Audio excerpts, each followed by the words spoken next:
Hello, welcome to Blockchain Gaming World Daily with me, John Jordan. So just was having a look at DApp Radar to see what was going on. I was going to be doing a big roundup for 2021 in terms of blockchain games, and I saw this. So this is just the DApp Radar ranking all DApps page. So PancakeSwap, the DeFi DApp on Binance Smart Chain, typically number one. So it's over 500,000 DAUs. Here we have this one, number 2, Sunflower Farmers. Never heard of this before.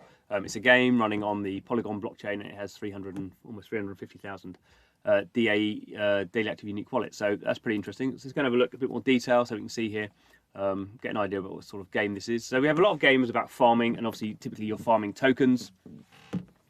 Seen a lot of that on Binance Smart Chain, and yeah, some of those games I think are sort of fine projects, but not necessarily so much about games, more about sort of finance. So they call them GameFi. First time we've seen it on Polygon, and this is really explosive growth. So this is by far and away the biggest thing, the biggest DApp that's ever, or certainly the biggest game that's been on Polygon. So I thought I'd look at a bit more detail. Let's have a quick look at the game itself. So I'm not going to go into a lot of detail. I haven't actually played it, but we can see here the sort of things that are going on here. Open source, no pre-sale, no pre-mine, so it's basically a sort of bottom-up sort of project, and it's clearly gained a lot of sort of viral interest. So as ever, there's always a token. So there's the Sunflower Farmer token. This is what people are earning in the game. So you are planting crops, waiting patiently, harvesting your rewards. They have this halvening thing. So over time, less of this token is produced, so that sort of drives people to FOMO around it. So there's a whole bunch of other sort of stuff, crafting guides and all this sort of stuff we get in this type of they're sort of idle games really.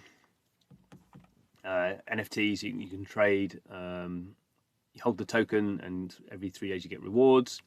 So obviously that's a typical sort of thing where they have their own token and they can give them out to people.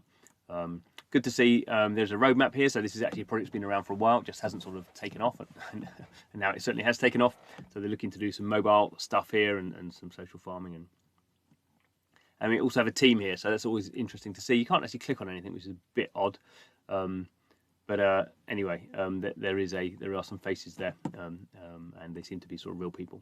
So and you can trade the token on QuickSwap, which is the sort of the big AMM on Polygon. So in the sense that this is sort of as much as anything sort of looks legitimate in the sense of it's a proper project with faces attached to it. It's been around for a while. It's not taken off, and now it sort of has. Let's go and have a look at some graphs actually. So I've actually put together some graphs so you can just sort of get a better idea of what's going on. So this is just repurposing the data from DApp Radar, and we can see here, in December nothing was going on, and suddenly really around the sort of after the 26th we had this very strong growth curve. So we basically go from 0 to 5,000 to 10,000 to 20,000, and now we're into January over 30,000. Sorry, this is we go from 50,000 to 100,000 to 200,000 to 350,000. Sorry, let's get that right. So 350,000 daily active unique wallets at the moment, and that puts Sunflower Farmers up there with Alien Worlds and Splinterlands as one of the most popular blockchain games in terms of daily active unique wallets. So that's pretty impressive.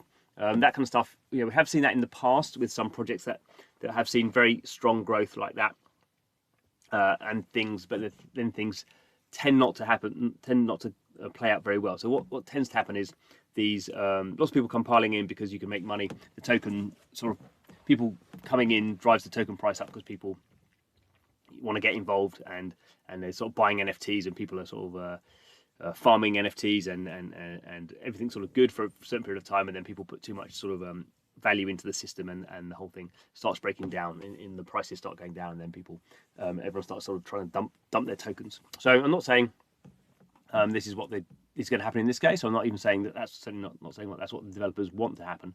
But the problem is these sort of projects can, when you get to this level of activity, they can sort of have a life of their own, and they sort of, in a sense, no matter how they're designed, or if they're not designed with enough long-term benefits, they sort of become Ponzi schemes where people are trying to put a lot of money in and get out really quickly, and the people who don't get out quickly are left sort of holding these assets that aren't actually worth anything. So sort of dangerous sort of situation.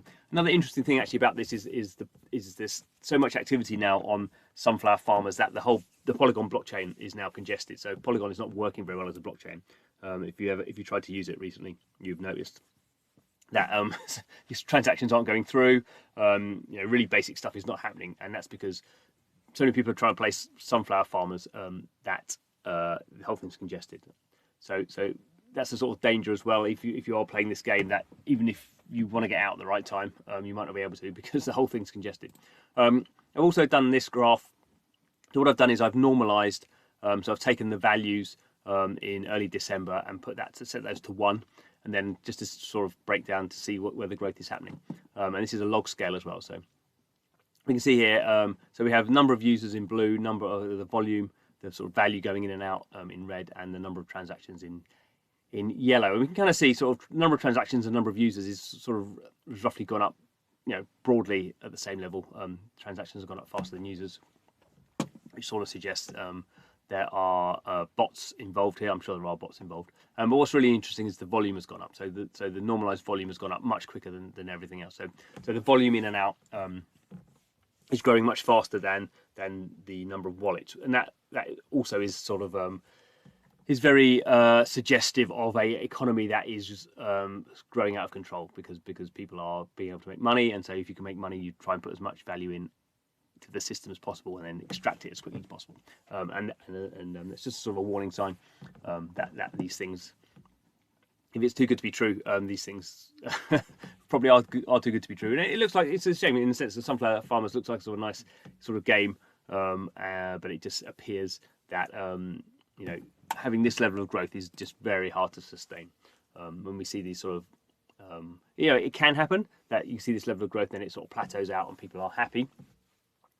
But also when you have this very high level of growth, it tends to be pretty unstable, and unless you have lots of long-term mechanics in place, the easiest behavior is to just sort of dump bags and let the prices drop. So just a bit of warning there. I'll keep an eye on Sunflower Farmers to see how it plays out. I'm not really sure. Personally, I'm not playing the game, so I wouldn't. No, clearly not investment advice. I wouldn't recommend you to get involved at the moment. But there we go. Thanks for watching the video. See you again soon.